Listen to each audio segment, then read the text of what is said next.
Should we begin in prayer? Let's pray. Lord, I pray that you'll be with us today as we conclude our time with the Romans, and as we come to understand just the influence that the Roman Empire had on not only on Judaism, but on the future of Christianity too.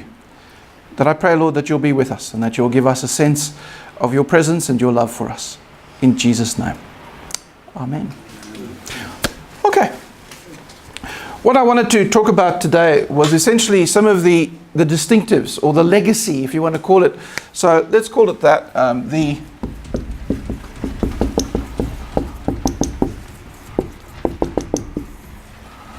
The legacy of Rome. Okay?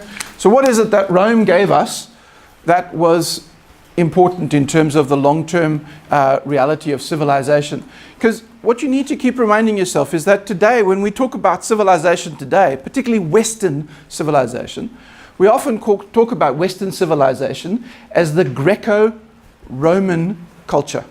Okay? So the culture that comes and connects around Greece and Rome. Okay? The greco-roman. Now, I know that to some degree people go, hang on a second, so how is that possible that it's the Greco-Roman when in fact Rome was destroyed well, at least the Western Roman Empire was destroyed in 476. And yes, it was destroyed in 476. And yes, the barbarians did take over Europe. But you need to remember that the knowledge of the Greco-Romans continued to survive. It survived in the Eastern Roman Empire and in North Africa. Okay, and so it survived there for another 200 years. Okay, as a continuing empire. But then something happens in 624. Muhammad. Yes. Okay, and the rise of the Islamic, and especially the Arab caliphates to begin with. But now you need to remember that the Arab caliphates were not iconoclasts. Okay, so they weren't. Like, for example, today we get a group called Boko Haram. You've heard of Boko Haram? Yes. In which country? North Africa. It's kind of not quite North Africa. Nigeria. It's Nigeria, particularly in Nigeria. Okay? And so it's in Nigeria that we got Boko Haram. Now, what does Boko Haram mean?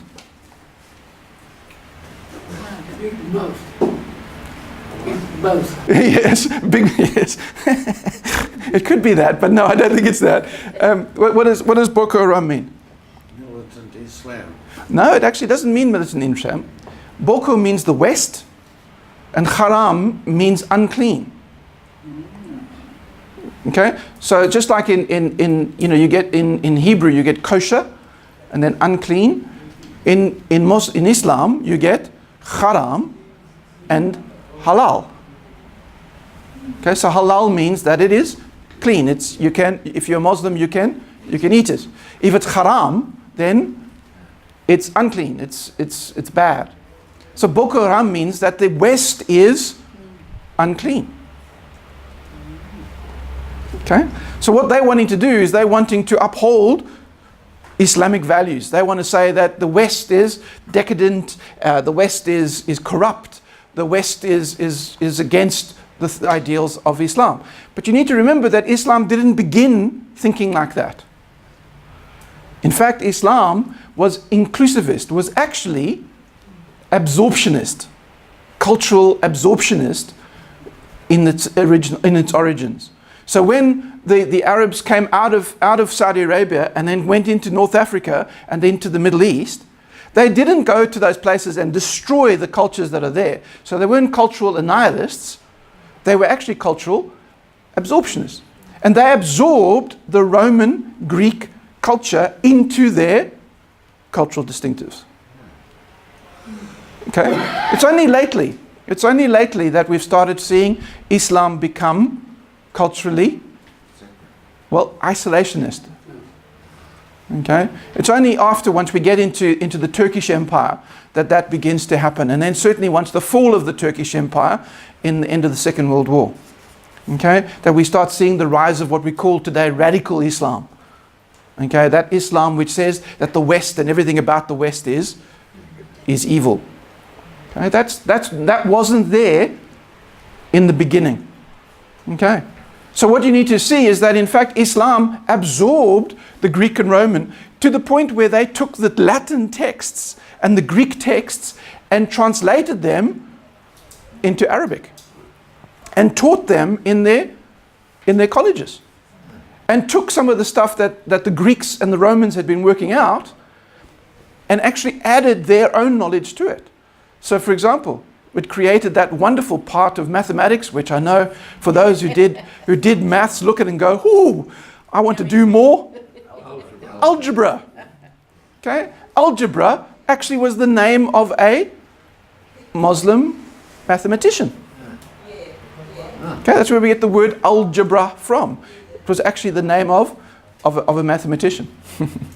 Okay? The number system that we use comes from the Arab nations. Okay, and yesterday they developed the number zero.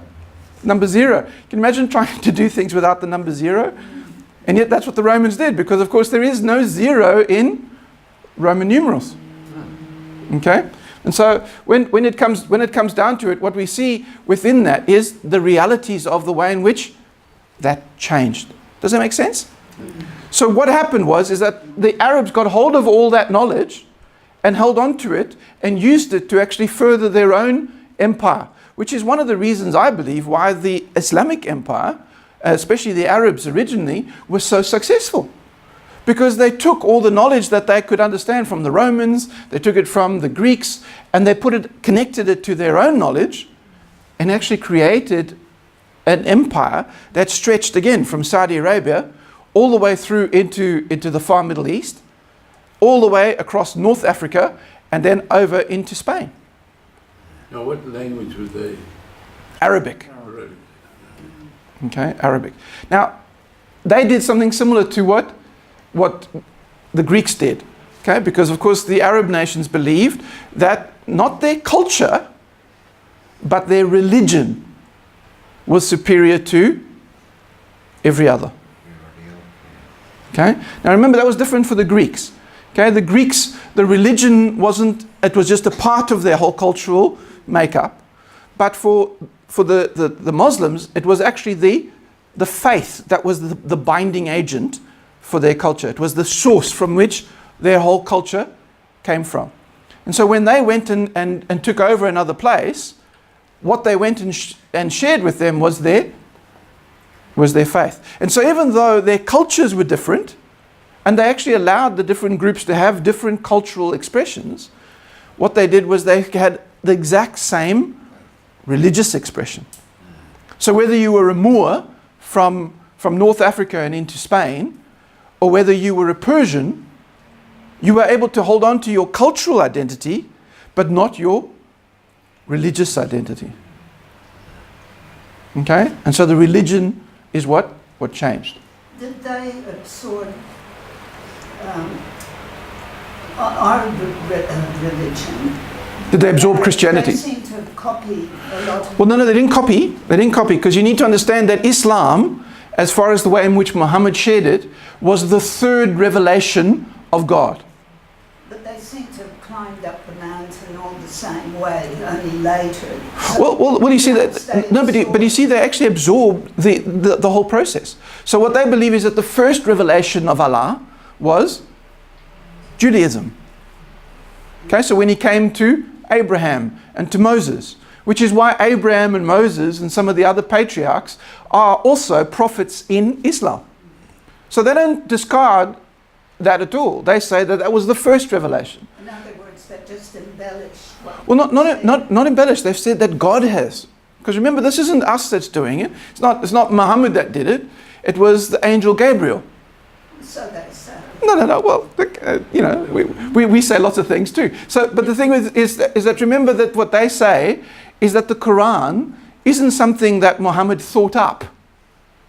The Quran is something that God delivered to him via the angel Gabriel.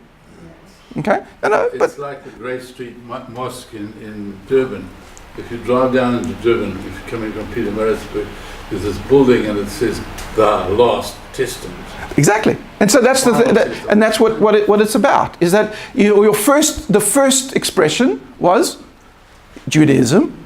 The second revelation was Christianity and Jesus. And the third and the final revelation is Muhammad. Okay, Muhammad's the prophet, as Jesus was the prophet, as Moses was the prophet. Okay, and so they acknowledge all three of them. Okay, now what that means is, therefore, the Quran is a very different kind of book to the Bible. Okay, so the Bible, we understand, is a book written by human hands under the inspiration of the Holy Spirit.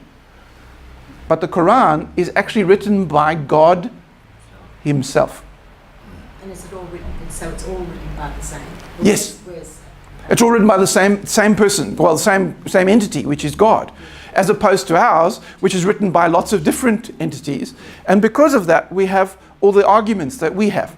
Because the problem is, of course, Christianity began to start thinking that what we should have done was made our Bible much more connected to God. So then we started getting into the whole inerrancy and verbal inspiration of Scripture, which happens particularly in the last century. So in the 20th century, the middle part of the 20th century is where that really develops as a counter to the society, which is saying that it's all just a interesting book, but not really worth much more than that. Okay.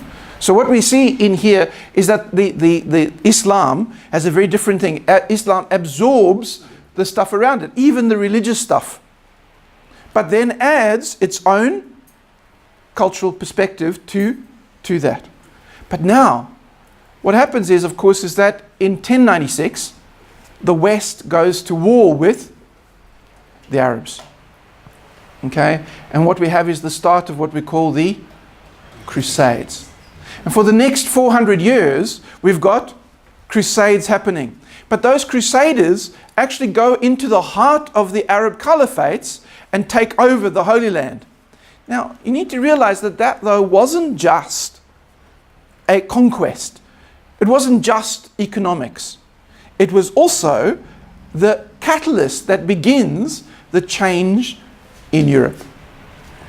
Because what happens is that when they go to the caliphate, they open up the universities, they open up the libraries, and they find all this old Greco-Roman materials. And they bring them back to Europe, where they've been lost for the last 500 years. And what that does is it brings all the legacy of Rome back into Europe. And Europe rediscovers geometry. It rediscovers mathematics. It rediscovers art and literature. It rediscovers Plato and Aristotle. It rediscovers Socrates. It rediscovers concepts like republic. It rediscovers the concepts of warfare, of medicine. All those things which the Greco-Romans had been doing, Europe rediscovers through the Crusades. Okay? And it kicks off the rebirth of Europe. And of course the word rebirth in French is the Renaissance. Okay? So the Renaissance is kicked off by virtue of the Greco-Roman influence. It's quite amazing, isn't it? That knowledge that was there, that legacy continues, and it continues via the back door of the Arab caliphates. Okay? And so what we have today, the way in which we do logic today, the way in which we do rhetoric or kind of persuasive talking today, is how we rediscovered all that Greco-Roman legacy. Okay? And out of that then springs the Reformation. And out of the Reformation springs the Protestant Reformation and the Protestant denominations, which then through mission activity spread that Greco-Roman perspective all throughout the globe. Okay? One wonders if there wasn't Judaism and Christianity, would they still have had the revelation on the... No. Because you see, the thing is that Islam couldn't exist without Christianity. Because they copied them. Yeah, but remember that Muhammad started at a very early age. So at the age of 13, he started as a camel driver, okay, in his family's camel business. Well, actually caravan business.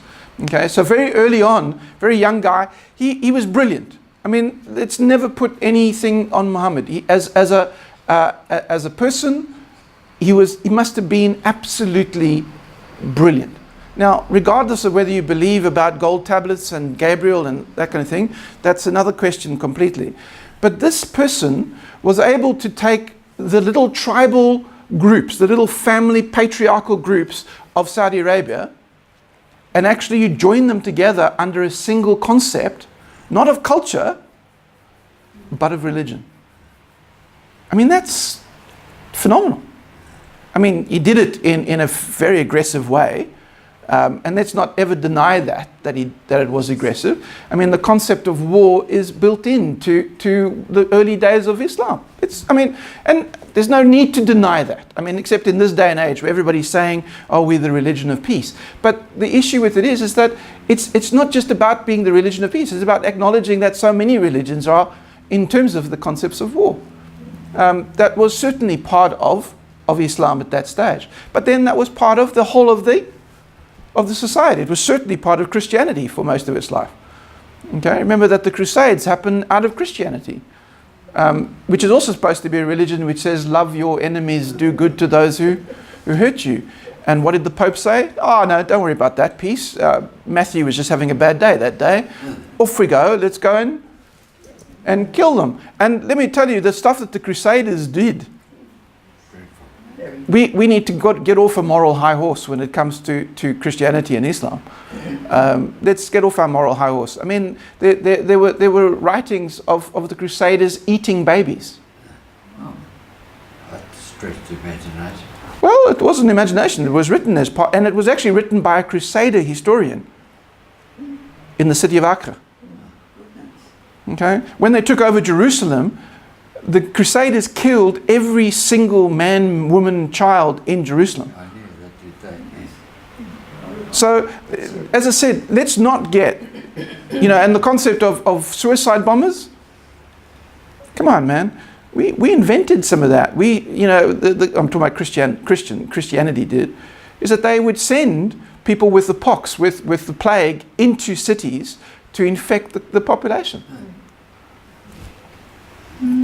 Germ warfare. I mean, so to actually take moral high ground when it comes to this, it's just plain silly. It's just plain silly. And particularly it's silly because what we're trying to do is to judge the past by 2019 values. And to judge the past by 2019 values is ridiculous. You can acknowledge that the past is different to 2019, but to judge it in terms of 2019, it's a ridiculous concept to do. But what I'm trying to say to you is that Rome's legacy continued through all the way to today. That today we still think like Greco-Romans.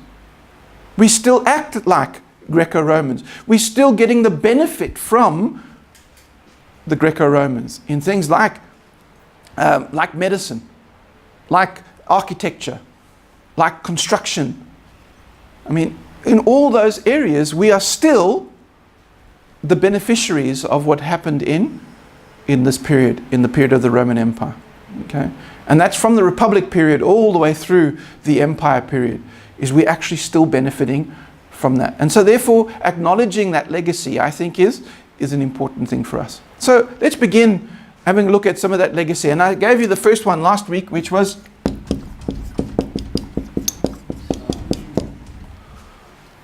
violence.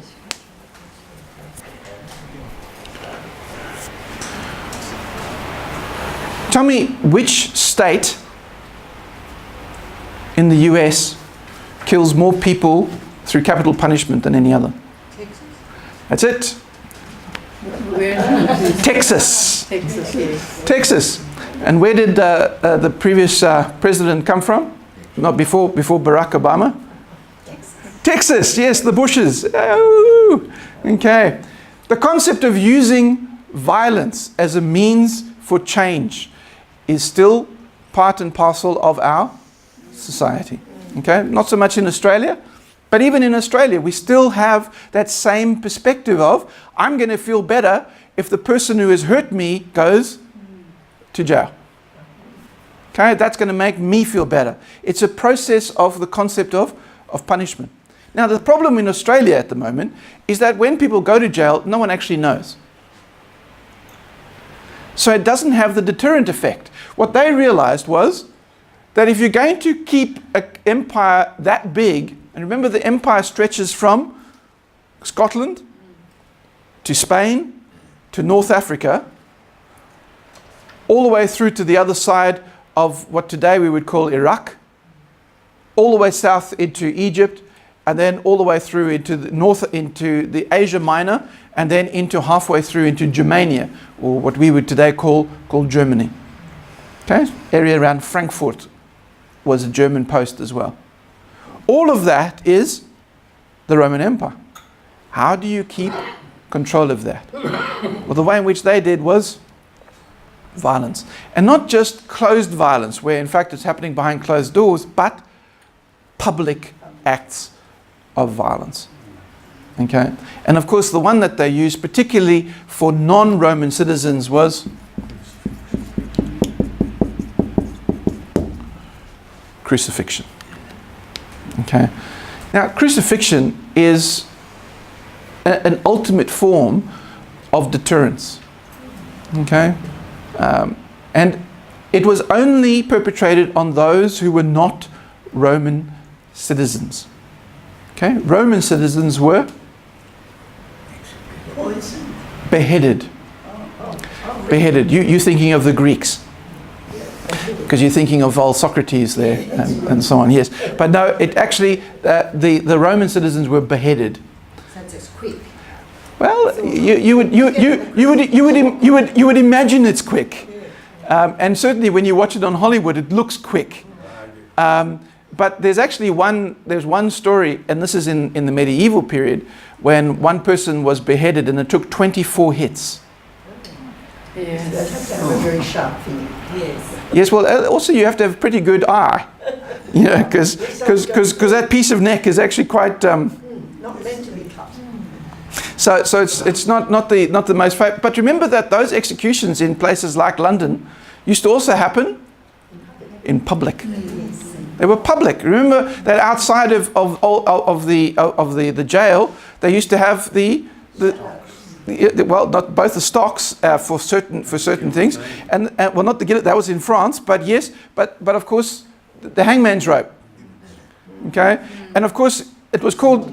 The way in which they used to hang people wasn't the way we do it today, where in fact you have a long drop, but rather it was a short drop. So you actually didn't die from a broken neck; you died from asphyxiation. Similar to French Revolution. Sorry. Similar to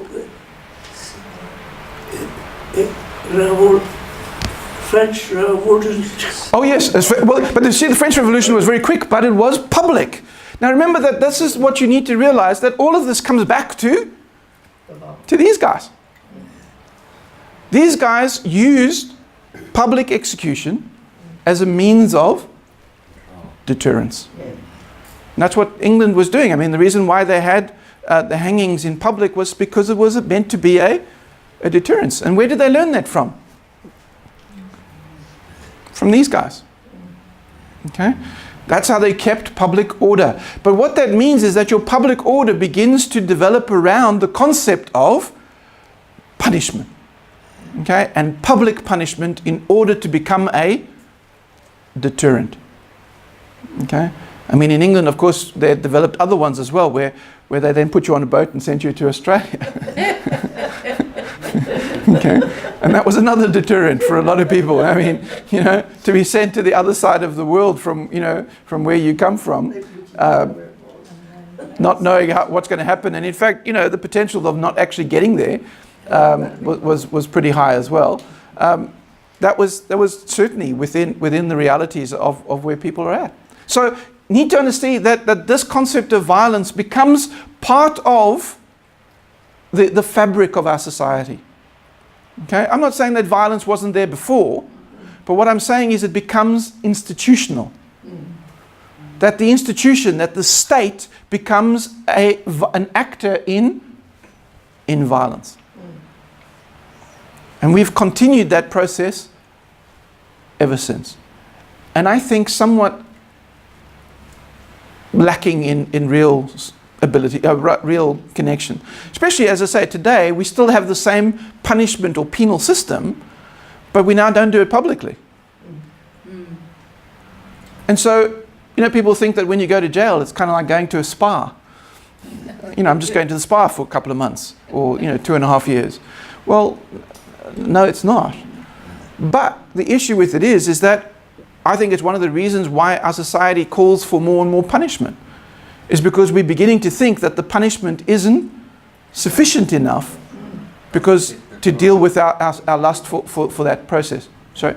I said it doesn't fit the crime. Well, I think sometimes it doesn't. It's not long enough for the sense of outrage that we have with the crime, because we're so forced or so connected to the punishment rather than to the concepts of changing the society, because we think that violence will change the society. The truth is it doesn't. All that it does is it puts a lid on it, and that lid stays on there until there's enough power in the pot to blow the lid off. And essentially that's what we see around the world. I mean, I think America is a fine example of the fact that they're using punishment but actually not getting the results. I mean, they've had capital punishment for so long and yet have the greatest number of murders in the world. We don't have capital punishment and have one of the lowest levels of murders. When you actually sanction murder by the state, I think what it actually creates is just more violence within the whole system. And so in fact I believe that the less violent the state is, the more that becomes part of the fabric of the society itself. And the media seems to promote violence with the movies. A lot of them are so violent. Oh yeah, look, I think the media. Remember that we blame the media for a lot, but remember that the media are us. Yes. They are the people who run the media are actually just members of the public. But if people keep seeing others being killed all the time, in all variety of ways, children will grow up thinking that's all right. Look, I think what they become is they become immune to it. Yes. They become immune to the issues of violence. And I think that's what happened in Rome. I think to a large degree with Rome, even though its culture was so up and so its technology was so up, the truth of it is that actually the issues of violence became norm. I mean, just look at what they did to their emperors. I mean, that second half, of the once we got through all the good emperors, they were then killing each other off willy-nilly. I mean, even bribing to get into, and then the army would take over and do a coup and kick off the current emperor, and off it would go. And when you look at that, where even at the top level that's beginning to happen, you can imagine what's happening at the bottom. But remember this though, that in the midst of all of this, Christianity was actually the state religion. So what happens to Christianity? Well, Christianity becomes violent as well. Okay? And that's why things like the Crusades are the inevitable outcome of that. Is that once Christianity becomes a Roman religion, that Roman propensity for violence and the use of violence as a point of control becomes part of Christianity as well. And that's where Christianity, instead of being non-violent as Jesus was, when he's arrested in the Garden of Gethsemane, he says to Peter, put away the sword because you're just going to hurt someone else with it. Essentially what he says is, don't you think I can call in a legion of angels and fight this fight myself? But my kingdom is not of this world. My kingdom is not a kingdom of violence. Okay? And I think that's where we see the Judeo-Christian legacy in Christianity as a very negative legacy in this issue of violence. Okay? Does it make sense? Okay, so we got crucifixion as one of the main ways in which you do it. I told you that in 73 BC you've got the slave revolt. Remember the slave revolt under the leadership of this guy called Spartacus. Yeah, Spartacus. It's interesting. There's a beer advert at the moment that uses that that line because at one point when they've all captured all the slaves, the Roman tribune looks over them and says, "Which one of you is Spartacus?" And then of course they all get up and they go, "I'm Spartacus." And another guy goes, "I'm Spartacus." And in the end, the whole army all stands up and says, "I'm Spartacus." There's actually a beer ad that's now kind of repeated that thing. But I wonder how many people who are watching the beer ad actually know that it actually comes back to Rome and to Spartacus. But Spartacus was on TV on Friday. oh, was it? It was. The Channel 9. Kirk Douglas. I don't know who was in it. Oh, I okay. saved it on my... Oh well, if it's Kirk Douglas. We're all going to. I mean, he's actually still growing. He's still going strong as well. I mean, he's 100 and something now, and he's still with us, and he's got Parkinson's and the whole bit, and he's still alive. So obviously, playing Spartacus kind of, I don't know. Anyway, the thing with it is so we got crucifixion, and so crucifixion is the way in which you kept the ordinary people under control, and not just the ordinary people, but the slaves, because remember that about 1/3 of the Roman Empire was slaves. Okay, and you can imagine that if you've got 1/3 of your empire which is slaves, the potential is that you've always one step away from a revolution. Okay, you need to make sure you keep these guys under control. And so with Spartacus, when they actually caught finally his army and destroyed the army, they actually crucified them down the Appian Way, with crosses all the way down the Appian Way, with a sign above it telling them what they had done, that they had been slaves who revolted. Okay, and you can imagine that every other slave walks past going, "Okay, I don't want that to happen to me." Okay, and then as I told you before as well, is that they would keep them up on the cross indefinitely. Okay, so that you would actually see the decay, you would see the birds eating their flesh and so on. It wasn't pretty, but it certainly was effective in helping to keep that under control, at least in that first part of the Roman Empire. So how was it that Jesus was allowed to be taken down before the Sabbath? I mean, they asked, but they could have been refused. The one thing that you always have to see with these guys is that they were about expediency. And what we see about Pilate was that he was much more worried about a general insurrection. And so therefore, if people came and asked to have that done, especially on the festival of Passover, then he would accede to that, because he was more worried that if he didn't, people might actually get upset and there might have been a bit of a revolt. And so that's why we get that expression of them. Okay. The interesting thing that you need to see is that the Holy Land always sat very uneasily under the yoke of anybody else. Okay. The Romans may have been in authority over Judea, but they were always again just a catalyst away from another insurrection, which of course happens only 30 years after Jesus. Okay, so only 30 years after the resurrection, we see that the Holy Land goes up in flames. Okay, and of course that's when the temple's destroyed in 70 AD. Okay, so crucifixion. But of course the big thing about the violence and the pointy end of where the violence were in the military. Okay, in the military. What we today of course call the Roman legions. Okay, the Roman legions. Now there were about 30 numbers of the Roman legions, and they were always of course given Roman numerals. So they were legio, and then 2 or 3 or 5 or 7 or whatever it is. And the interesting thing about that was that you kept your number so long as your legion was not destroyed. If your legion was completely destroyed, then your number ceased to exist. Okay, so there is a story, of course, of the legions, the 3 Roman legions who went into what's called the Teutoburg Forest in Germany, led by a guy called Varus. And the Germanic tribes led them into an ambush and completely destroyed 3 Roman legions. It was during the period of Augustus. And there's the story of Augustus crying out, "Varus, where are my legions?" But those 3 legions, which is the 7th, 8th, and 9th, those numbers were never used again. Okay, so that's the Roman legions. Now, a Roman legion consisted out of 1,000 or 100?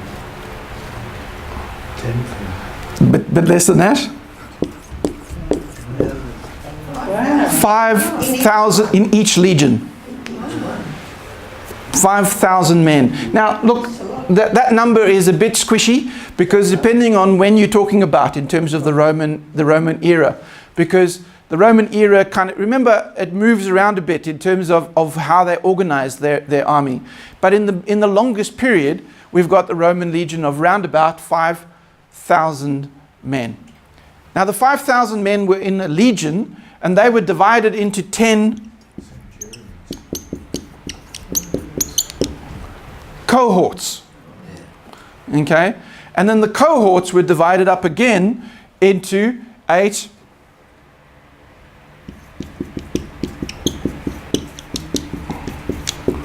centuries.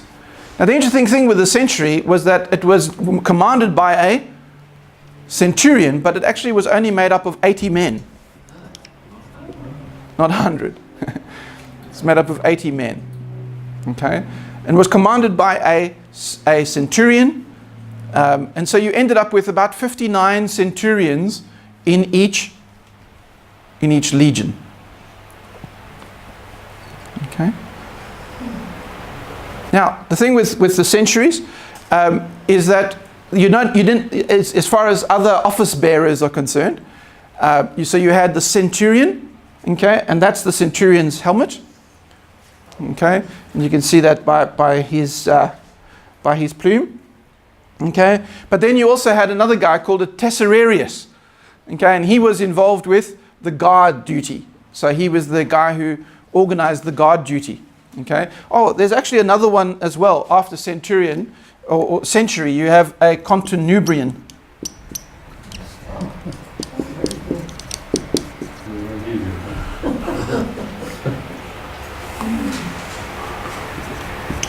Contornubrian. Okay, and each of those is made up of 8 soldiers. Okay, so you got this organization from large to smaller, and then down to just 8 soldiers. And those 8 soldiers shared a tent. Okay, so you had 10 of those in each century. You had 10 centuries in each cohort. You had 10 cohorts in each legion. Okay, and each of them had their own leaders. Okay, so you've got the centurion, you've got the tesserarian, you've got a guy called an optio. I like that one, optio, because it's kind of like, thinking about someone who sees things. But the optio was in fact the second in charge. He had the centurion, and then his right-hand man was the optio. And if the centurion fell in battle, then the optio would step up and take his part. Who did the cooking? The slaves. Yeah, the slaves. These guys could cook for themselves because they carried everything with them. Okay, they carried their tent, they carried their food, they carried all their entrenching materials. The entrenching, so like spades and stuff like that to actually build forts. Their swords and so on, saws to be able to cut down trees and so on. All of that, they actually carried all of that on their backs. Okay, so I mean, the full armor of like a centurion would cover about 20 kilograms, and then they would carry another 30 to 40 kilograms on their back, and they would still walk 20 miles a day. And at the end of the day, when they actually got to a place, they would actually create a fort. They would actually make little forts at the end of each day's march. I mean, it was an army like no other. I mean, it was an army like no other, and we'll talk a little bit about that. But can you see, this kind of organization is unbelievable. But can you see how important this kind of organization is when you're fighting? It worked really well, because essentially they organized their military like had never been organized before. It was really a bureaucratic system. Okay. The other one that you also had, another office bearer, was a guy called a corneo, which was their bugler. So they would actually have each century would have its own bugler. Okay, and then the last one is the signifier, and the signifier was the guy who carried this century's little flag, to say which century it was. Okay. And so you end up with this little group of like 85 who can operate as an independent group and can actually be sent off to go and do something in terms of a battle. Okay? And that's in each legion. And of course the legion itself is run by a political appointee, a guy called a tribune. Okay? And the tribune was kind of like the general. And then under him he had his lieutenant generals, which are called legates. And these guys were all with kind of the political appointees. And then below them you had kind of what is called the primus pilus, which means the first spear. And he's a centurion who has now become the centurion not only for 1 century, but for the whole legion. Today we call him a sergeant major. Okay, so he then controls all the other centurions. I just love that the organization is just amazing how they're able to work all of that out and put different people in different places and different levels. And what it also meant that as a soldier you actually had a real kind of a tree to climb in terms of a career. I mean, you could go from being a lowly legionnaire, a legionary, all the way through to becoming the primus pilus. You could become the sergeant major. There was a process of advancement through the whole process. So did all this just slowly evolve, or one day they said, right, we're going to do it like this? No, it evolved. It evolved. One of the big changes that happened in that period of civil war was about 180 BC, maybe a bit earlier than that, a bit later than that, when there was a major reshuffle of the army by a guy called Marius, Marius, and he changed the way in which the army worked. That it was no longer a recruited army, a reserve army, but became a professional army. And that's when you were able to join the army even if you weren't a citizen of Rome. And so that kind of changed things as well. So people could actually become citizens through being in the army. So that change happened then, and then they restructured it and made it much more bureaucratic in the way in which the army was taking place. Okay? Were they paid an allowance each day or only when they won the war? No, they were paid an allowance each day.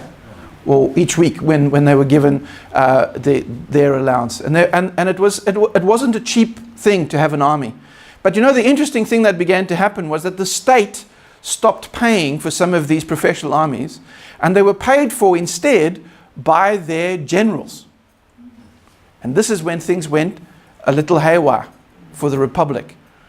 Because once the general started paying his soldiers, the soldiers had a loyalty to him rather than to Rome. And that's when Julius Caesar was able to cross the Rubicon with his legions and enter into Rome, because the Roman soldiers were going, if Julius tells us to go, we will. Okay? And so money plays a big role. And money is going to play a big role in the demise of Rome, of Western Roman Empire, because once they actually got to that point where you have to pay people to be in the army, what begins to happen is that the better the people are, the more you have to pay them. So what do you start doing? You find cheaper soldiers. So instead of employing the expensive locals, you go and employ mercenaries. You go and employ the barbarians. And this is what they did. So they employed the barbarians. So it was kind of like employing the wolves to look after the sheep. At some point you're going to know the wolf's going to come back and bite you. And that's exactly what happens to the Western Roman Empire, is that the wolves come back and turn on Rome. And in 410, of course, Alaric then sacks Rome, and in 476 Rome is destroyed because of the fact that they had to pay for these guys. Okay, and of course they didn't pay them, so they thought, well, if you don't pay me, I'll come in and take it, because their loyalty was to the money, not to Rome. Okay, so I think the legions are amazing, but not only were they amazing in the adaptation that they did to the way in which they would fight. Because the general way, and we were talking about this earlier, in terms of fighting, is that you can imagine that when you've got a group of people, and I remember when I was in the army, we would be told, okay, line up in order of height. Okay, so you'd line up in order of height, and then what they would do is they would allocate you to the two sides of the platoon. So what would happen is you would end up with the tall guys on the one side and the tall guys on the other side, and all the short guys in the middle. So you end up with a bit of a, that kind of situation. So that's quite good, because then your sides are being looked after by the guys with the best view. But you need to remember that in fact the Latins, as the Romans were quite short. Mostly short, yeah. So you go to and look at some of the weaponry, you go and look at some of the armor, you realize that they were not very tall people. And in fact, the average for a Latin of the time was about 5'6". Okay? Whereas the people that were fighting against some of the Germanics were much bigger. And so, as I was saying earlier, the one thing that happens is that your fighting style is somewhat determined by your environment and by your personnel. So if your personnel is generally short, you need to be careful, because you can't fight then as a individual. Because if you're fighting against a big guy, I mean, look, David may have beaten Goliath, but only because he cheated. I mean, let's understand. I mean, if he had actually taken Herod's sword and gone sword to sword with Goliath, he would be gone, right? The issue with it is that, of course, he didn't go sword to sword. He used a sling and hit him in the forehead, which you could see that if he was a Roman soldier, he wouldn't have been able to achieve. Okay? Because it would have bounced straight off his helmet. Funnily enough, the same would have been true for the Philistines, because the Philistines actually even went one step beyond the Roman helmet. The Philistines actually had a nose guard as well. Okay, so exactly how David hit him on the forehead, obviously he hadn't put his helmet on yet. Yeah, he was still carrying it because he was expecting he was expecting a knife fight, not a sling one. But who knows? And he knew that in fact David could never get the sword even anywhere close to his head, so he didn't have to put the helmet on. I don't know. Maybe that's one of those things. But the issue with it is that what you see happening in this period is that the Romans have to figure out a way to fight which deals with their height. And so you don't fight then as an individual, you rather fight as a group. So your century don't fight as individuals, they fight as a collective. And that meant that you have to change your weaponry. The original weapon, the original sword that the Romans used was borrowed from, or absorbed from, if you want to call it that, from the Greeks. Okay, so it was a sword. I can't. My drawing skill is less than fantastic, but it was something like this. And this was the sharp edge here. No, it was fairly long. It was about that long. It was a slashing weapon. Okay, can you see? Because if you've got a sharp edge there and you've got the handle there, what you're doing is you're holding the handle to slash. Okay, it's like a saber, as we would call them today. Okay, Did they worry about whether you were left or right-handed? they worried it very much. If you were left-handed, like I've just demonstrated now, you would not be allowed in the army. Righties only. Okay. Now the thing that why did the Greeks have that sword? They were fighting individually. No. To cut off head. It wasn't their primary weapon. Their primary weapon wasn't their sword. Spear, wasn't it? Not a spear, because a spear is something that you throw. It was like a lance. Okay? Because their system was actually based in what's called the phalanx. Okay? A phalanx. So a phalanx is a group of guys, so 3 rows of guys, all with a long lance. And what they would do is approach you a little bit like a porcupine. So you had no way of even getting anywhere close to them. Because what was coming at you was a porcupine of spears. Okay? And they would actually just steamroll you through. And once they actually steamrolled over you, because now you're either running away or pushing through, that's when they would pull out their sword and, because you're off balance, nail you with it. So this wasn't the primary weapon. And that's when you can have a slashing weapon, is when it's not your primary weapon, is that when you actually are in close combat on one-to-one. But if you are in a group, you don't want a slashing weapon because you might get your own guys. You don't want anyone kind of flinging around with a sword when you're actually surrounded by people. Okay. So do you see how, again, the Greek way of fighting, this worked for them? So when the Romans took this on, they took on the sword, but they didn't take on the lance. Okay, because remember that you have to train to be able to use that lance effectively. I mean, can you imagine having to travel with this, this long thing? I mean, it was like 10, I think it was like 10 foot long. Can you imagine walking with a 10-foot long pole and then having to hold it strongly enough to actually come against a group? That takes training. And the Romans didn't have that.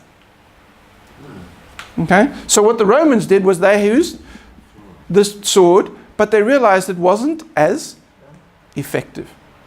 So what began to happen was they went and attacked, because remember when they were fighting against the Carthaginians? Okay, remember that the Carthaginians had taken over Spain. And so when they went to release Spain from the Carthaginians, they realized that they were using a different kind of sword. Okay, it's a sword that looked more like that.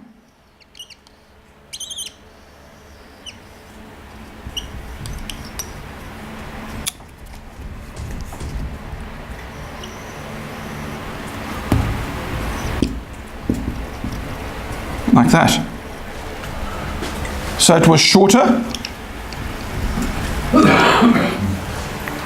and the pointy bits were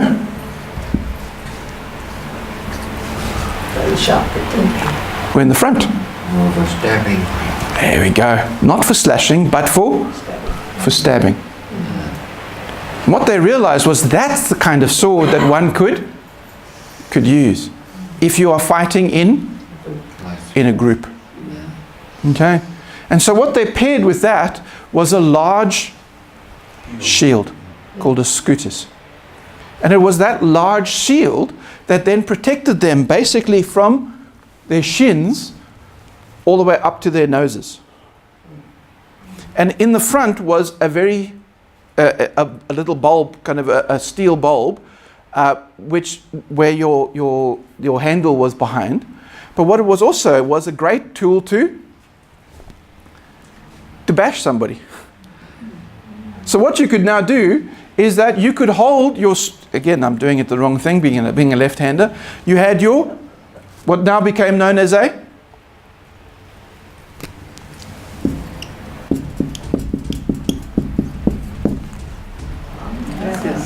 gladius. Gladius is the name of the sword. Okay, so you had your gladius in your right hand, You had your shield in your left hand. And what you would do is you would link your shield to the guy next to you. And the other side of your shield to the guy next to you. And your sword would be in the gap in between when you opened it up. And what you would do is you would push forward and push against the guy that you were fighting against. And then you would take your sword and stab as you went through. It's, I mean, unbelievably effective. It's like it's essentially like fighting against a porcupine. I mean, it's there's no you can't find any flesh to hit, because of course the other thing that's happening is the guy behind you has got his scooters above his head. And so because it's above his head, the bottom part of the scooters is actually over your head. So anybody who's throwing spears or shooting arrows or even using a lance or something like that to come down is hitting the shield rather than your head. So it's a tank with feet rather than... It's a tank with feet rather than tracks or wheels, exactly. And it's the tank which where we got the idea for a tank from. And it's called the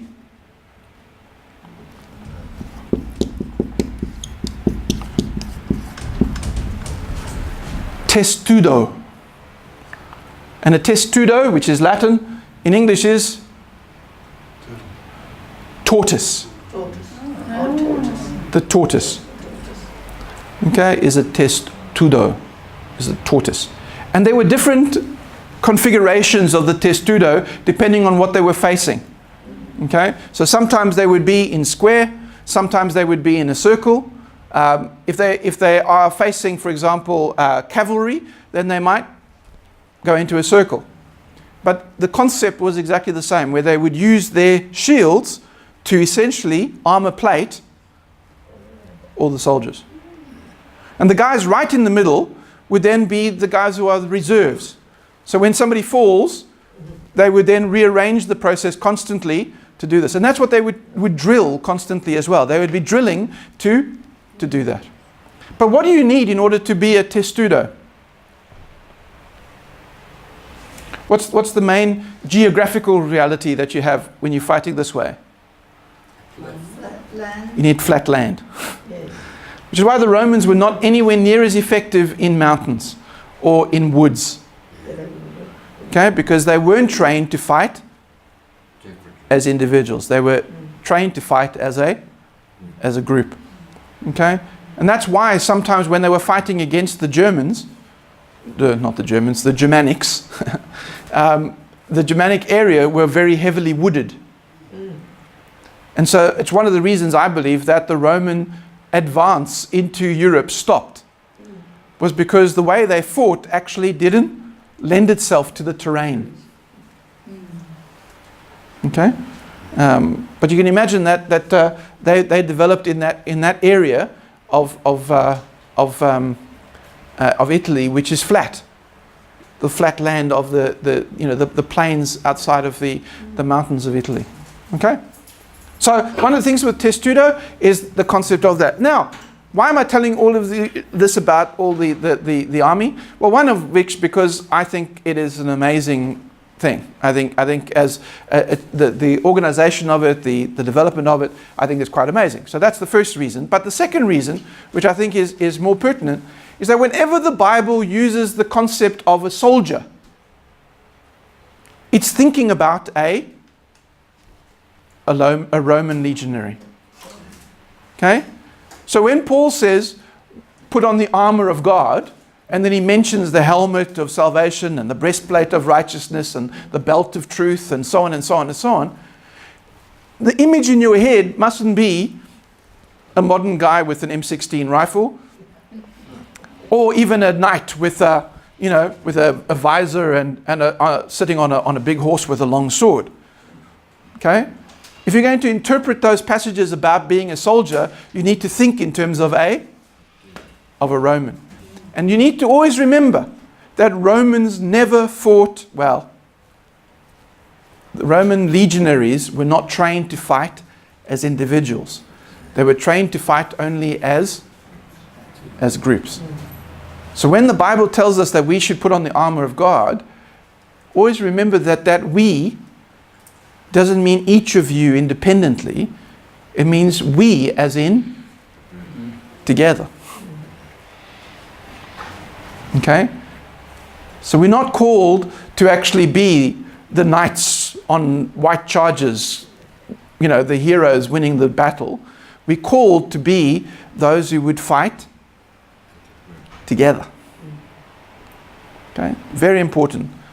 Because remember what the shield is in Ephesians? It's the shield of faith. It's the shield of faith. But notice that the Roman shield wasn't the faith for that individual. The faith was, in fact, the shield protected the guy next door as well. Okay? Do you see how that changes the way in which you interpret that passage? When you start thinking about that guy as a Roman soldier rather than as a medieval knight. Okay? And I think that's something we need to get a hold of. Otherwise, we miss the point of some of Paul's imagery or some of the concepts of, where he says that I train my body, I train like a soldier. When you hear what these guys used to do, you realize that maybe most of us don't train quite as hard. Okay? These guys carry 60 kilograms on top of themselves. They march for 20 miles and then build a camp every day. They retired early, I hope. Well, not that early. Because, you would go into the army in your late teens. So 16, 17, you would actually be in the army. And then you would be in the army for the next 25 years. So, as far as the average life expectancy of the time, which was in your late 40s, meant that was really most of their life they would spend in the army. Okay. Did they get leave to have families? Yeah, they did. And remember that for a long time as well, the legions were not set up as being permanent. Okay, sometimes you may have been a permanent soldier, but the truth of it is that's only in the Augustan period. Okay, not Augustine, but Augustus. So in his period where the army becomes a standing army and they kind of stay in their legions, for the 25 years. Before that, from the time of, before Julius Caesar, what would happen is that when they had finished the campaign, they would come back, they would get paid and get disbanded.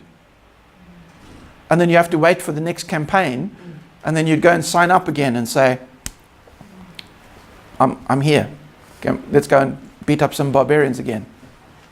But it was a legitimate way to earn a crust. When you think about it, being a soldier was sometimes better than actually most of the other things. Well, certainly being a slave, but even being just a freeman. You were scratching your survival. So actually getting paid, getting your food, getting your clothing. The spoils of war. Oh, and the spoils of war. And that was, part of that was the done thing. Is that once you went and killed somebody, you went and took any of their valuables. So there was quite a lot of money to be made on sacking, which is why they did it all the time. And they did it all the way through the medieval age as well, where they would sack a place and then quite literally go and steal everything of value. My dentist told me that in the war they stole gold from teeth. Oh yeah. You yeah. have gold fillings if you were going to be a soldier. Well, I think the better thing in the soldiers don't get killed. Then you don't have to worry about that. But it is very much an issue in terms of a lot of those situations. Okay, so can you understand why I'm trying to say to you about the military? This force became almost unstoppable throughout the whole of Gaul, into Greece, and then from Greece into Asia Minor. All of that really couldn't stop the Roman legions. And when we get into the AD period, we see what just the absolute ferocity which they could fight when we see how they put down the Jewish revolt in 65 AD under Vespasian and then under Titus.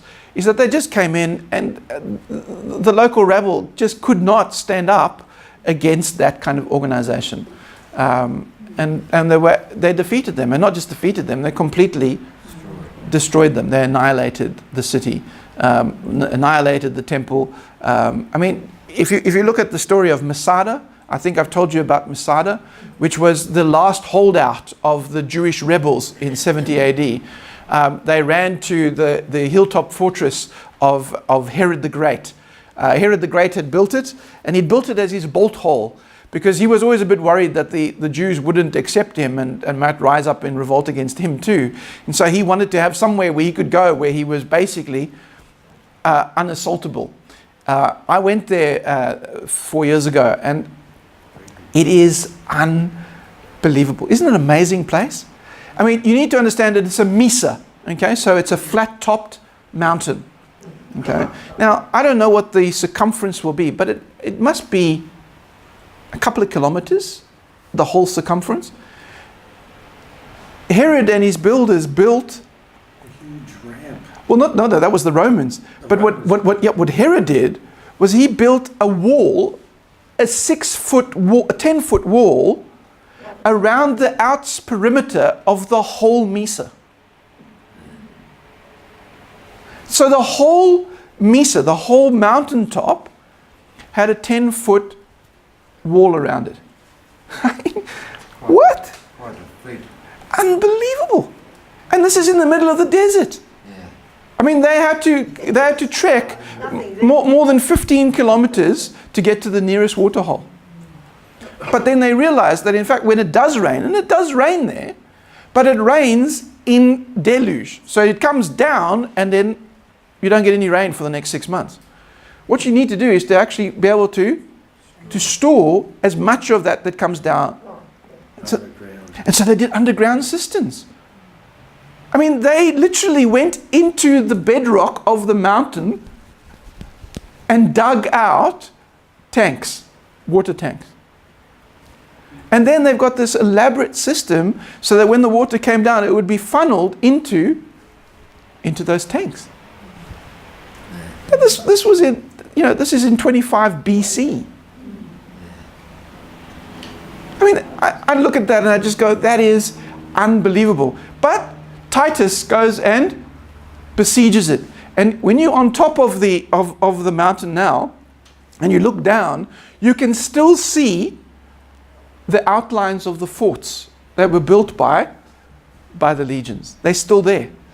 And not only did they build forts, but they actually built a wall around the mountain at ground level. Where's Mr. Trump? Look, it makes Mr. Trump just completely silly in comparison, because they did it without having to ask Congress for any money at all. All that they did was use the men of the legions. And there were 4 legions, so there were 20,000 men. And they go and build a wall around the mountain so that the Jews couldn't slip away. Almost like the Great Wall of China. Well, a little bit like that. A little bit like that. But I mean, that's built over a much longer period of time. This happens within 1 year. Within 1 year, they build all of that. And then they realize they can't assault this mountain directly because there's only one little path, and it's called the snake path. But you can imagine that you have to go up single file. So not easy to assault something when you're actually having to do it up single file. So what happens? They build a ramp. They built a ramp up a mountain. I mean, come on. But it tells you something about the Romans. That they could actually, that the level of engineering was such that they could actually build a ramp up a mountain. And the ramp is still there today. It's a bit eroded, but you can still see where the ramp was. And they built this ramp and then pushed a siege engine up the ramp so that it would actually be able to come in over the wall. I mean, I find that technology, just that thinking, amazing. And I think it's one of the reasons why you see what the Romans accomplished through that, because there wasn't a sense of, no, we can't do it. No, there's a sense of, how do we do it? And let's make it happen. Okay? Of course, How did they get their food? it all had to be brought in. So why didn't they just have a siege thing around? Because because the guys at the top had enough food and water to last them indefinitely. Because Herod had always kept all the storehouses filled in case he would ever need it. And what they've done today, so if you go to it today, they've reconstructed what the storehouses would have looked like and so on. Because of course when the archaeology began, it was all just rubble. And so they actually show you where it was when they got there. They've painted a line. I've said, now below this line is what was here, and everything above the line is what we've actually reconstructed. And the line in most places is only about 2 foot above the ground. So they've done a huge amount of work on that place to kind of give you a sense of what it looks like. But it was magnificent. I mean, the palace that Herod created there, it had under floor heating in the main chamber. It had a spa area where you can go from a hot bath to a cold one. Every mod con you can imagine. And they find out that in fact Herod most probably never saw it. Not only did he not go, he never even saw it. And so they produced all of this just in case. So amazing, absolutely amazing place. So if you ever go to Israel, Masada is a place you have to go, just to kind of get the sense of size that these guys were into. Okay, so that's the military. And for me, the military is still, we were talking about it earlier, and Ollie kind of talked about the helmet and how the helmet is similar to some degree to the helmets that we do today, and how maybe it's different. And what I pointed out was how much that helmet looks a little bit like the German helmet from the Second World War. You know, if you look at it from there, and then it goes down over the ears, and then with the curve behind, so the German Wehrmacht helmet. And I was saying that when you see some of the posters for the German Wehrmacht in the time in 1939, often they put a Roman soldier behind him. And so there's that sense of join the Wehrmacht and you can again be part of the Romans. Okay? Now, you need to see that was part of history of Europe. Okay, you have the French emperors under what they call the Merovingians, the Carolingians, the people like Charlemagne, who still call himself the Holy Roman Emperor. And then later on you get the German side of that under people like Frederick the Great, Frederick Barbarossa, who also now calls them the Holy Roman Empire.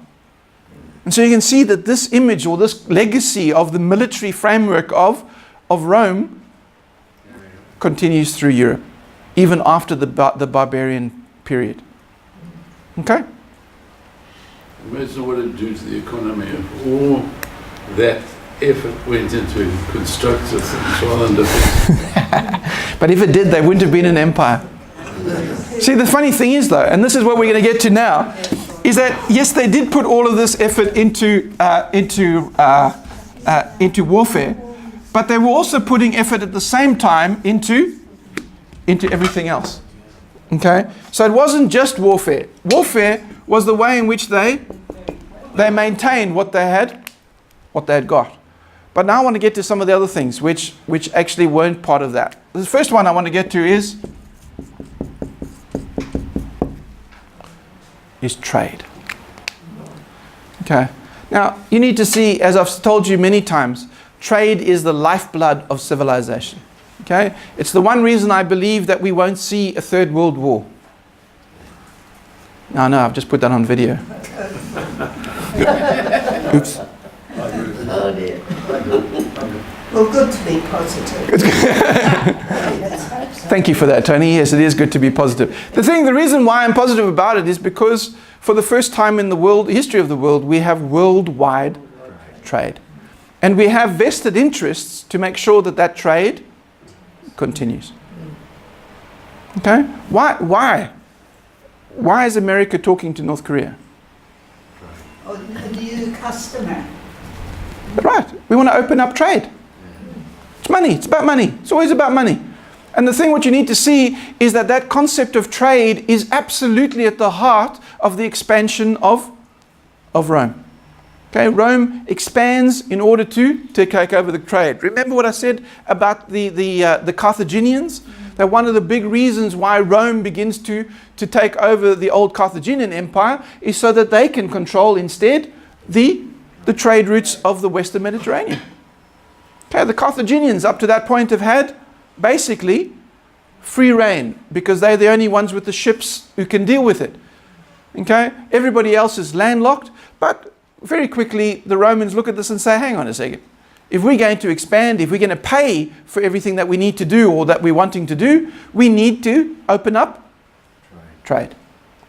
And therefore I'm going to take the trade away from somebody else. So are we going to see trade wars? Yes, we are. Are we going to see some issues in terms of trade? Definitely. Okay, but we've got an organization for that. It's called the World Trade Organization. Okay, I know it doesn't get much press, but it is an amazing organization when you think of what it controls. Okay, and what it allows. It hasn't been perfect institution by any means, but certainly it's allowed even small nations to begin to actually trade their goods with the bigger nations. Okay. It has been able to do that. I mean, we talk about free trade agreements all the time. Okay? I mean, when we talk about empires, the only one that can classify as an empire today is China. But it's in China's best interest that we all survive. Because we're the guys who buy their stuff. I mean, come on, you don't kill the goose that lays the golden egg. That's just silly. Okay? The problem comes, of course, from those who are left out of the trade. That's where the problem comes. Because those people who are left out of trade but have the pressures that come from their own population, that's where we got some concerns. Okay? And that's certainly the concerns we have today, where there's some countries which are overpopulated and under-resourced and therefore not getting a slice of that trade. That's where we could have some issues. But that's not a third world war, that's regional conflicts. And are we going to continue to have regional conflicts? Absolutely. There's no question we're going to have regional conflicts. And a lot of those regional conflicts are going to become connected to the issues of resource. Okay? And those resources and about who controls those resources. If you look at Syria, for example, that's absolutely what's happening in Syria, is that you've got a small tribe actually controlling the processes of a bigger tribe. And the question is, who then has authority? The same thing happened in places like Rwanda, places like Congo, places like Nigeria. In those kind of places, you're going to have those regional conflicts. And are those going to continue? Yes. But is there a world war where you're going to have world powers coming against each other? I can't see it. But in Syria, I believe that it's one place that hasn't been touched, and that's the place that Russia needs for pipelines. Yes. Yeah. Oh no. But look, why would Russia care at all about what happens in Syria? The only reason why is because they're doing it by proxy. They're doing it because they're going to get something out of it. And I mean the same thing that a lot of the fights that are happening between Muslims around the world is the fight between Shia and Sunni. But it's not really a fight between Shia and Sunni because most people don't really know the difference. What is really a fight is between Saudi Arabia and Iran. But Saudi Arabia and Iran aren't fighting with each other. They fight through The other poor little ones. they fight through the little guys, you know, and they use those instead. And I think that's what we will see continuing to happen, where America, Russia, China, and then Saudi Arabia, Iran will be the puppet masters, and you'll have these little regional fights, which will actually be the outworking of that process. There are issues, though. There's the issues of water. And the resource of water is a big deal in terms of what that's going to do in terms of the future of our world. because it's not only the Middle East that's going to be affected by it, we are. I mean, we've got the hottest and the driest that we've been in 80 years. Now, somebody say, oh, well, that's just a blip, it'll turn around next year. Well, it hasn't quite turned around. We've had 3 of the hottest years on record in the last 5. So it seems to be happening a lot longer now than we've had that break in the past. But those changes will come. Now, people have said, well, they've come before. Yes, they have. The difference is that humanity hasn't been quite as numerous and spread out as they are at the moment, which means that we are far more affected by the change of climate, regardless of who did it, whether it is humans or not humans. I think it's an irrelevant question. The question is that we are going to be much more affected by it than we have at any stage in terms of human history. Okay? So, but trade. What do you need in order to have good trade? Transport. And therefore, roads. Okay? You remember that old saying, all roads lead to? That's what it's for. We have drones now. We have drones. Well, we're trying to develop drones. I think we've come to that little party a bit late too, but that's okay. Trade. Trade is the lifeblood. Roads are the arteries that make that lifeblood flow through the whole system. Okay? And what you see is that the Romans very quickly began to say, if we're going to get our legions to where they need to go quickly, then we need to produce the roads to do that. If we're going to get the merchants to be able to get to where they need to go, we need the roads. It's kind of funny that South Africa worked on the exact same principle. During the apartheid era, one of the big things that the government in South Africa did was they built fantastic roads. Okay, so if you go to South Africa today, you can get from one part to another part of South Africa very, very easily because of the roads that were produced. And the roads were produced in South Africa in order to get the army wherever they needed to go when there was a bit of a flashpoint. Okay, using the similar concepts to what the Romans did. But the thing that the roads did as well, though, is they created communication, and that's what the trade did. Okay, remember that you could actually be in the backward little province of Judea, and you could write the Gospel of Mark, and you could know that in fact there was a way to get that book to the whole empire. Okay, those roads made communication possible. It made the dissemination of information, the dissemination of new ideas, and all that kind of thing possible. And it happens through trade. Okay, this is such a major part of why Christianity spreads as quickly as it does. Okay, and we see parts of that when we read the New Testament. Okay, when we read the New Testament and we read about Paul's journeys, and that he journeys all the way through the ancient world. Okay, how can he do that? Well, one, because there's peace. We talked about the Pax Romana before, but the big one is there are roads, and those roads have been opened up by the merchants. Okay, and so flowing into Rome is all the goods from all over the known world, as far as China. Okay, that even at this stage they've got relationships with China where they're bringing in things from China into Europe. Okay, and of course those roads then become that lifeblood. And so even when the barbarians take over, they may destroy some of the cities, they may destroy some of the monuments, but what they don't destroy are the roads.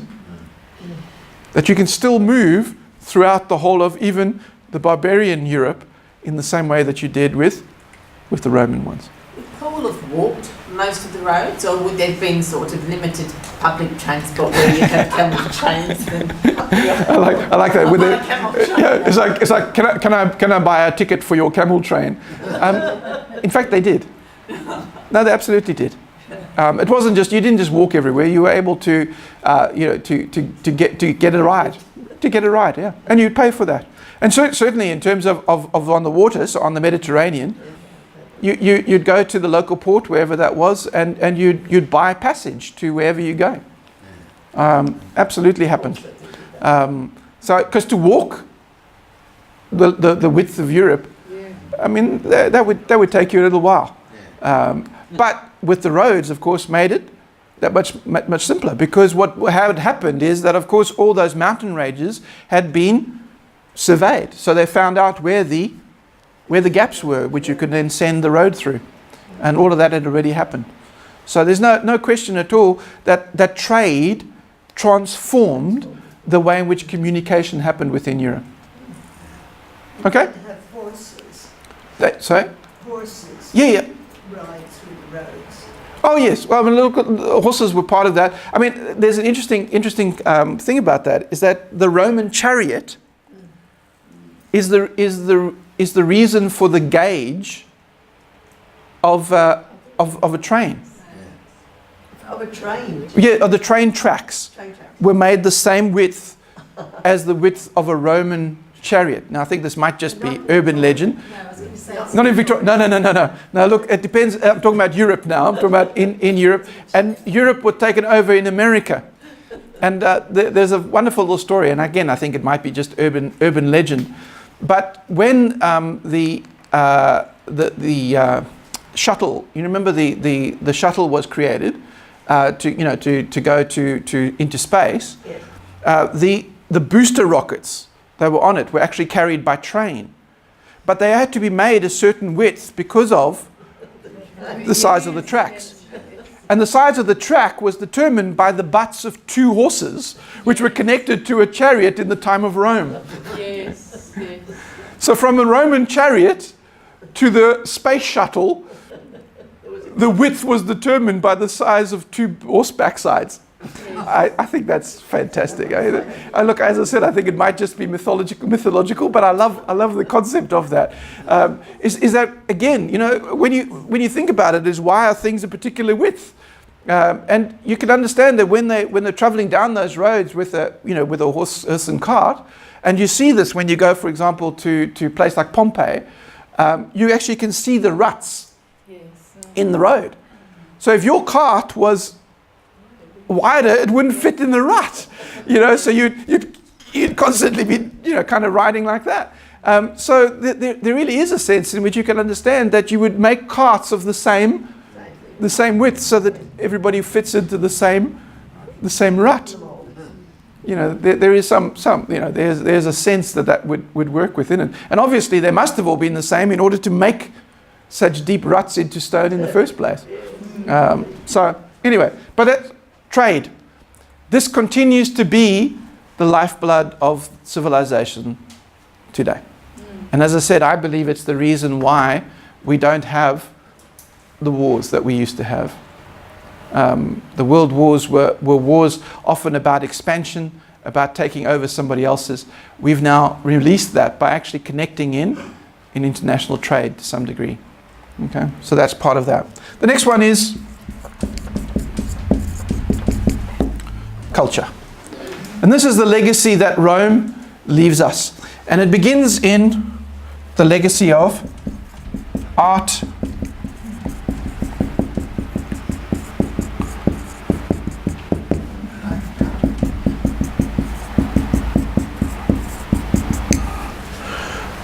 architecture, and literature. Okay. Now, I think I've told you before that the Romans revered the Greek culture. Okay? The Romans looked at the Greek culture and said, that's significant. That's a significant culture, and we shouldn't destroy it. In fact, what we should do is we should absorb it.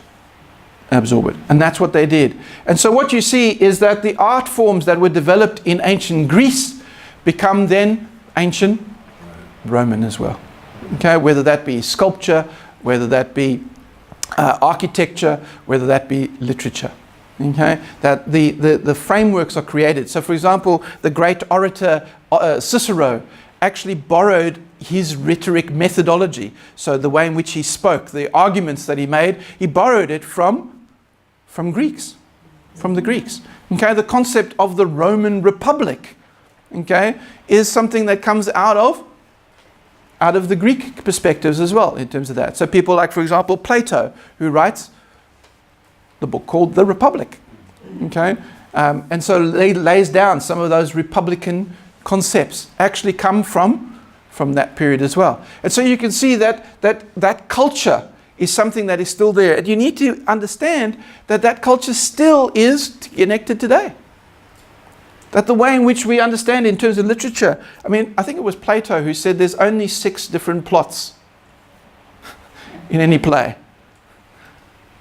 And when you think about it, you watch a movie and it's basically the same plot. I mean, what we're doing now is we're mixing them now. What used to be a comedy or a drama or a tragedy, now we're putting a bit of comedy and drama and tragedy all in the same genre. But essentially, it's still basically the same stuff. I mean, it's one of the reasons why we still listen to Shakespeare. But Shakespeare was influenced by the Greek and Roman playwrights. Okay, and so each of those have learned from each other, and so we can see how the art, architecture, and literature then goes through from the Romans, and that's the legacy that we can connect from them, and even things like history, the development of historians, and the way in which historians speak about that. The first encyclopedia, okay, was developed by the Romans, a guy called Pliny. Okay, I think it's a very arrogantly titled book. I think it's something like the Book of Everything Known or something like that. I mean, it's quite it's quite an arrogant title, but essentially he was going to write a book about everything, whatever they knew. And boy, some of it is quite, especially some of the remedies are pretty interesting in terms of what they were doing with them. But then other parts is actually amazing what they actually knew already. Things like the circulatory system. They actually had mapped that. They knew how the blood moved around the body. Which, when you think about it, how did they do that? Because you kind of need somebody to be alive to actually see that whole process in working. So if you just see the cadaver, yes, they may give you the idea, but you kind of need to see it in action. They might have tested animals. Well, except that this was very much about humans. So, yeah, maybe they test, I don't know. But either way, it's still fairly gruesome, regardless of how you look at it.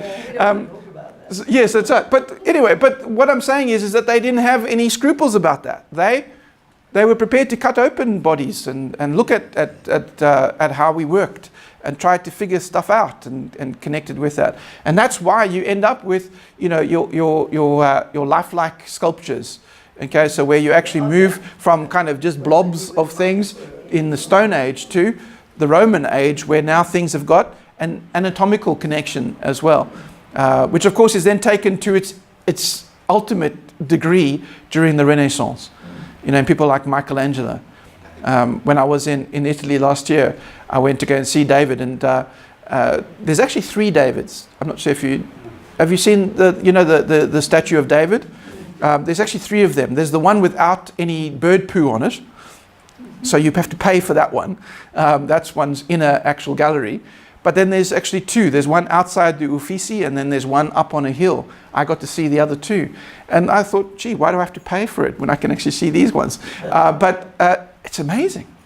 I mean, it's amazing when you think of what he did. But he was influenced by this. Okay, it was the rediscovery of the greco-roman sculpture, the greco-roman art. Okay, so that's the first thing. The second one is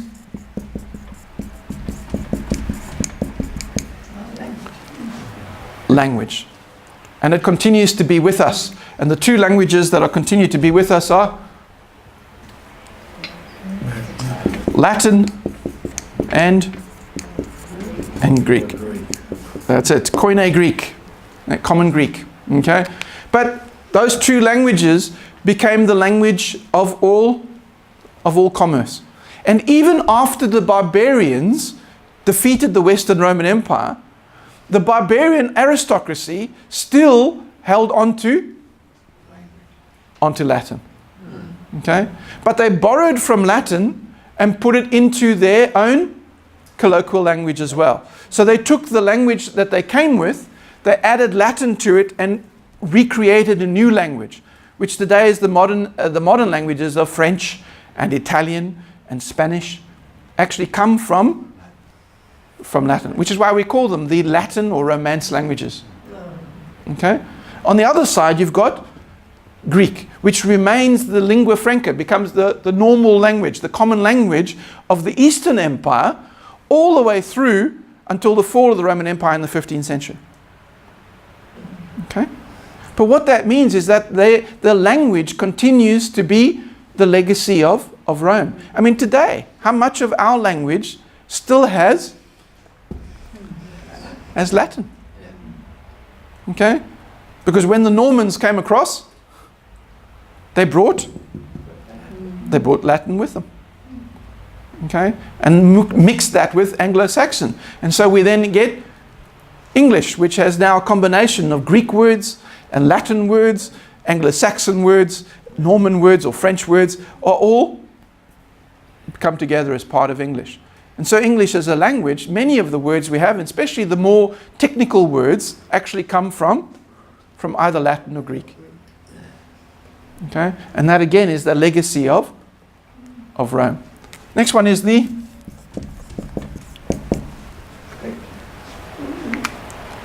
actual letters that we use. Yeah. Okay? And when you think about it, now most of the world, okay, uses the Latin script.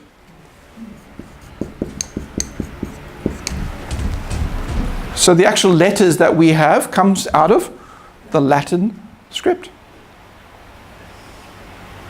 Okay, so whereas our numbers come from Arabic, our letters come from Rome. Okay? Now can you see that universality that creates? And so the three big scripts of the world, especially of the European world, is the Latin script, the Greek script, and Cuneiform. that's too early. What's the third script of Europe? Russian, if you include Russian. Cyrillic. The Cyrillic script. Okay, because remember, Cyrillic is not just Russian, because Eastern Europe uses it as well. So they use it for their languages. So it's written looks like Russian, but it in fact can be Polish, it can be Slovenian, it can be those as well. So you've actually got those three main scripts. And all three of those scripts are connected to Rome. You've got the Latin in the west, you've got the Greek in the east, and you've got the Cyrillic in the further east of Europe. Okay, but all of them find their ancestries into the Roman framework.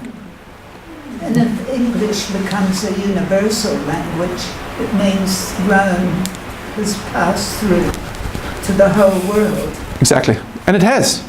It has. And it has by virtue, as I said before, of the internet. Is that what the internet has done is actually made our script, the general script, out throughout even the Eastern empires now as well. And part of that is because the Eastern empires, their scripts are not sound-based.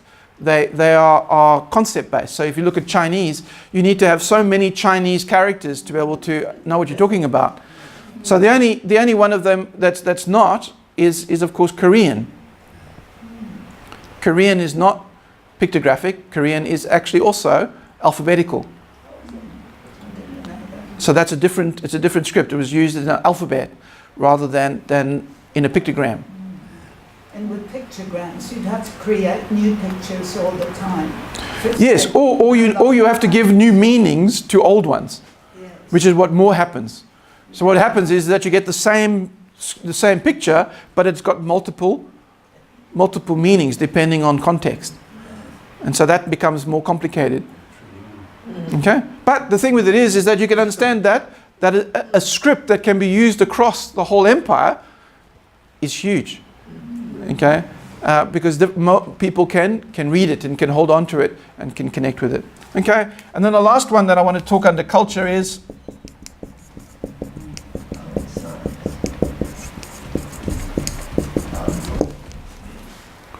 science and philosophy.